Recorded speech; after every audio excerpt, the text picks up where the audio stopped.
In this video, I want to show you how to reset your Kasa Smart Plug Mini, and this also works for other Kasa Smart Plug models. So you can reset it to remove all existing settings and set it up newly and add new settings. So let's go ahead and do this. What you want to do is to go over to your smart plugin, and now you want to press and hold the power button for 10 seconds. Okay, so this is going to reset your device to remove all existing settings. So press and hold the power button. Keep holding for 10 seconds.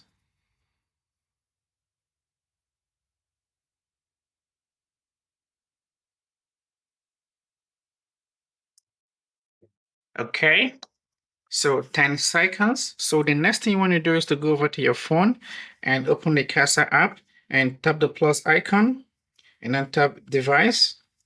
Okay, smart plugs. Select the smart plug model. Okay, next. So you want to confirm if the indicator is blinking. Of course, it's blinking. So tap next. Now go over to your Wi-Fi settings and connect to the TP-Link Wi-Fi. Okay, it's connected. So tap I'm already connected. So we need to wait a few seconds. Okay, so select your Wi-Fi here, enter your password and tap join. So it's connecting.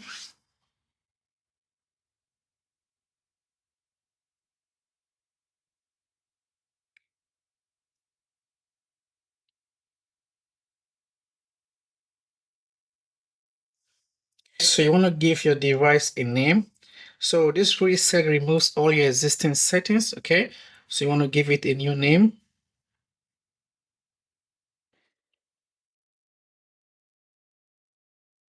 Save. Okay, save again. Sounds good. So that's it. So if you press and hold the power button for 10 seconds, it's going to remove all your existing settings. So you want to set it up again and connect to your Wi-Fi and add all settings again. So that's it. That's how to reset your TP-Link Kasa Smart Plug Mini and other models. I hope this video helps you. And if so, please consider subscribing to my channel for more videos like this. Thank you for watching. See you in the next one.